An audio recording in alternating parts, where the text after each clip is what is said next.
Hey everybody, Greg Pruitt here with Idaho Dispatch, and today I am sitting down with Mr. Wilson Boots. Thanks for sitting down and taking time to speak to the people. Well, thank you. I appreciate the opportunity. Yeah, so we are up here in Lewiston. We're actually just outside of City Hall, correct? This is actually the library, but it's where Okay. the city council meetings take That's where- place. okay. So, Gotcha. yeah, in Okay. the upstairs. This is where we would have been locked out of these doors. Okay. So this is kind of, and we may have to, preface some of this a little bit for, Sure. for people. Lewiston has something on the ballot, and you're also running for mayor. But can you kind of explain, I guess, for people that don't understand the city of Lewiston's government setup Okay. and how it's a little bit different than Sure. almost every I city? think there's three cities in Idaho that still have this form of government, and it's a council manager form of government. And so you have a city manager that is hired by the council, okay? But, and the council, he works directly for the council, and the council is supposed to oversee the manager position as they would an employee. The manager, male, female, is a direct employee of the council. And so what we are wanting to change, and what we have got on the ballot, Lewiston Smart, which is a different organization than me. I support what they do, but I'm not directly involved. They started a petition drive, and we needed 815 signatures to get the strong mayor form of government on the ballot. Okay, we got over double that in 2-month period. And Okay. so it's on the ballot, and the strong mayor form will be on the ballot, and the position for who you would want for the mayor should that pass. So that's Okay. kind of what's going on. And the point of the strong mayor is we can recall him, we can vote him out, we can have the top person in the city being an elected official rather than a hired bureaucrat, because it hasn't worked out well here, because the city council has not held the city manager accountable. They've given way too much authority to the city manager, and people are really tired of that. Okay. That's really the gist of what Yeah. drove this. Yeah, so it is kind of an interesting and unique, especially with the ballot itself, because like you said, there's this new form of government that you're going to vote on, then you have to vote for who would represent you in that new form of government. But also the old form And of the government old is form's also going to on be there, on there, yes. just in case. It's going to have at least yeah. 3, maybe 4 columns. And this is the city right now that does not want this. The councilors have a majority. I don't know if every single one, the majority are not for changing this form.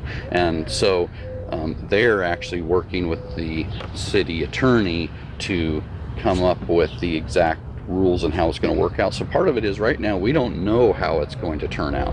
Yeah.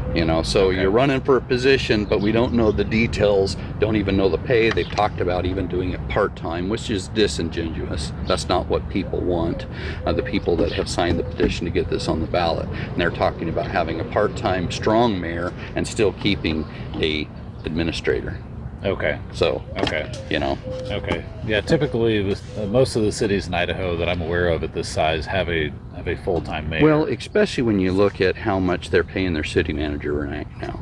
Okay. $154,000 a year, plus the benefit package. So you're talking about $200,000, more than the governor of Idaho.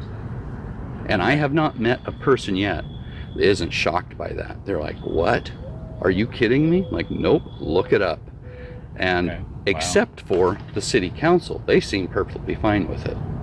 Okay. And they continue to give raises every cycle. Interesting. Yeah. So is that his? I guess let's get into a little bit of. Sure. Potentially there's going to be a strong mayor form of Mhm, government here in mhm. Lewiston, and then Wilson Boots decided it's time for me to get in the ring. And, Well, this was a long path, and it started last April 17th was the first shutdown protest. Okay. Idaho Freedom Foundation, Idaho Second Amendment Alliance, and Health Freedom Idaho were doing a rally and down in Boise. And I was really upset about the shutdown. And I thought, okay, how can I get down there? What can I do? And this was Thursday. This was the day before I heard about it. And it was just not feasible really for me to get down there with my schedule and whatnot. I said, you know what? although in retrospect it would have been easier. But sat down with the family. I said, I'm doing a rally tomorrow, and asked my girls who are in their early 20s if they would help Dad with it, because I haven't done Facebook, I haven't done any of this, and pretty much stayed. I vote, I pay attention to politics, but not been out involved. And I didn't know if we'd have, 2 people down there, what was going to happen. We printed up some signs, went down to the county courthouse, and we had, I don't know, around 80 people show up. And that's what started it. That's what started all this. And so then there was another protest. People like, well, let's do this again. And I was like, no. So I did my part. And enough people got involved, and it grew from there. The second protest, actually, some other people organized. And I said, well, I'll come and I'll speak and I'll, help promote it. Okay. And so by the end, I was very involved. But and then with the protest, what happened too was after the first one, the local newspaper, the Tribune, shut us out. They wouldn't advertise. And they said, well, it was because we were breaking COVID rules, so they wouldn't advertise our event. I'm like, this is a political event. This is what you need to do as a free press. And they would like to pretend that they're a free press, but they're really water carriers for the city. And so we have this whole, if you think DC has a swamp in Lewiston, I would argue is every bit as bad, if not worse. Granted, what Trump was fighting out of DC, had bigger repercussions, but locally, it affects what's going on here is affecting us a great deal. So it went from one thing to another. It transitioned. So it was the shutdowns. It was the government, our governor, saying who could work and who couldn't work, picking winners and losers. State liquor store could be open, but someone cutting hair couldn't be. And they said, oh, well, you'll get unemployment. The unemployment didn't come, as you know, for a month and a half to 2 months. So we had people there, that were really upset, saying, I can't feed my family. I'm not getting any money, but they're saying I can't work. And it wasn't right. I didn't lose a dime, thank God. But I just saw this, because I was an essential worker with what I do. But I just said, this isn't right. This isn't right to do to people, and our government shouldn't be doing this. And so, and then we started to see where it transitioned to the city, because that was more state, right? We see, okay, they start implementing mask orders, and this starts, and they just decided, okay, we didn't know what's better for your health than you do. And then in the process of that, right over here, they locked us out of the building. Okay, locked us out of the room up top, didn't give us sound, which was very critical to open meeting violation. If they would have even just provided us sound that we could hear the meeting live, it would have taken care of half the open meeting violations. I've won a half dozen open meeting violations against the city of Lewiston. Okay, they should have close to the counselors, if they were fined what they could be fined under the Idaho law. Okay, they could have almost $100,000 in fines between the counselors. But our county prosecutor kept saying it was unintentional. It was unintentional. Even though they had the police, then the police did a great job. They were put in a hard spot. But the city manager organized, because he's the one who organizes meetings, had the police here, locking the doors, keeping us out. They were the ones that were being used to enforce these illegal orders, these unconstitutional orders. And that's what I've talked with Chief Hurd, and he did very well. They actually backed off and did not block us coming through the doors. There were some issues, but they were put in a very hard spot. So that happened. All these open meeting violations occur. At the first one on what was that, July 27th, was where I'm sitting with papers in hand ready to speak, and the city manager decides to come over and push me, and the paper doesn't report on it properly. The city manager doesn't tell the truth of what actually took place. I now have an apology from him. Okay, we did that during mediation, because I filed charges, because I said, you know what, if this would have been any other citizen, if I would have done this to him, I would have been arrested immediately. And every officer I've talked to said, yeah, you would have been. Everybody knows that. Okay, but because he's the city manager, he gets away with it. I said, no, that's not right. And so just all these things, If the council would simply do their job and keep the city manager in check, I wouldn't be running for mayor. If the county prosecutor would have been finding them, I probably wouldn't be running for mayor. If the paperwork that we file with the Attorney General complaining that nothing's happening with all these violations, if the Attorney General, Wasden, wouldn't have ignored it, I probably wouldn't be running for mayor. If the city attorney wasn't fighting, so open meeting law is not difficult. I mean, it's not difficult to understand. Yeah. It becomes difficult when you're trying to break it and trying to keep the citizenry out. Then it becomes difficult because the law is really clear on what needs to happen. And so this is what's driven me, okay? And then we start taking, signing up people for the petition, or to sign the petition for the strong mayor proposition. And people kept asking me, are you going to run? Are you going to run? I'm like, no, there'll be someone step up. And there's some people I would have got behind, but they would not do it. Okay. And I said, okay. You know what? Sat down with my wife and had enough people ask, because I'd always said when this started, because I'd have people say, you're going to run for this, you're going to run for that. I'm like, that's not what I want to do. I'm just a working guy. I'm tired of seeing these things go on that aren't right. Yeah. But finally, I said, you know what? Enough people are asking, and the names I'm hearing that are being put out there that are going to run, they will be as much a problem. They're part of the problem. The politicians that have D ratings with the Idaho Freedom Foundation, that is not who is going to fix the problem here. Liberty, personal liberty is the number one issue for me. Okay. Taxes are important, of course. We're going to lower taxes. We're going to get some of the pay looked at for some of the top department heads in the city. And I'm not really talking about the everyday working person in the city. I'm talking about the top department heads, okay? And I'm not talking about police or fire, okay? They've had enough to deal with this last year and everything that's been pushed on them. I'm talking about the administration side of the city. We're going to look at that hard, okay? And this is going to I'm going to get the public back involved. Right now, you go to a city council meeting, and people can't hardly believe this unless you've witnessed or experienced it. You go to a city council meeting, they give you 3 minutes to speak. Okay, I can live with that. I understand you can't let it go forever. But they give you 3 minutes. And if you go up and ask a question, Greg, what they'll tell you is they'll say, this is citizen comment period. We don't have to answer you. Where do you get your answers? They say, email us. Well, listen, I have emails and I can show them to you, multiple emails. I've only had 2 counselors willing to sit down with me. With everything that's gone on, with winning 6 open meeting violations, I said, look, let me sit down with you and explain how we can fix this. Won't do it. Refused to do it. And then I didn't realize this. Part of the problem is in 2018, the council voted to give the city manager the authority to put what he wants on the agenda. The council doesn't have that authority anymore, if you can believe that. So they do if the majority of the council, so it takes 4 out of the 7 to say we want something on the agenda to actually force it on there. So this has come up a number of times, different councilors, well, one in particular has said, look, I want to see strong mayor, because we bring it up, we want to see that on the agenda, we want to talk about it. Nope. So they didn't listen, okay?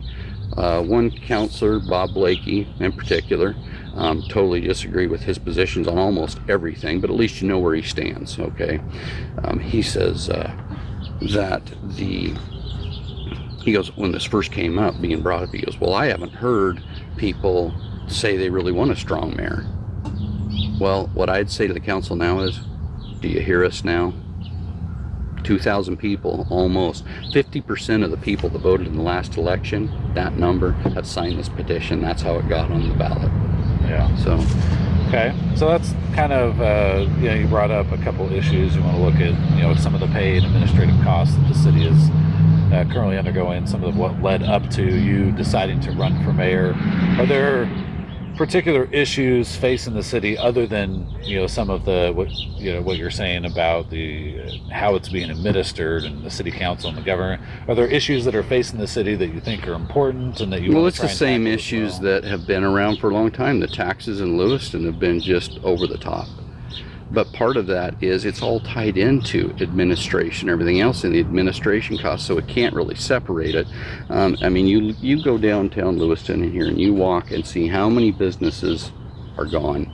Okay, I mean, you go up 21st Street. I mean, there's as many empty buildings as there are ones with businesses. I don't know if that's an exact, but we have lost a lot of business. And the heart of this community, what I've loved about Lewiston, and I still love to this day, is this is a working town. When I moved here almost 30 years ago, you know, you have the mill. Some people hold their nose and go, oh, the mill stinks. I said, I love it because it keeps the riffraff out. They come through Lewiston, and I tell you, I kid you not, and people go, oh, we came to Lewiston, it smelled. We drove up to Moscow and moved up there. It's good riddance, see you later. This is a working town. This is manufacturing, and we need to get manufacturing back in here, and specific kind of manufacturing, because manufacturing is the heart of this town, and it's the heart of your tax base. And once you build that, you build good jobs, and you have and I mentioned Potlatch, but I mean, now you have Schweitzer, okay, that's put a plant here. You have a Vista Outdoors that you know, is ammunition manufacturer. And so these are the type of things that I want to see. And also another big one that I want to see, for multiple reasons, is food manufacturing, okay, and particularly food manufacturing that uses the products of the region. Then you build up the region. You also create food security in times of national and regional emergencies. We don't have that anymore, and we've seen the problem in Texas when there's a freeze and the store shelves are empty. You know, we used to have dairies here. We used to have a slaughterhouse. We used to have, you know, a number of bakeries. This type of stuff is gone. And, you know, service industries are fine in addition to, but that cannot be the heart of an economy. Yeah. Okay. So is there, I guess, an issue that you think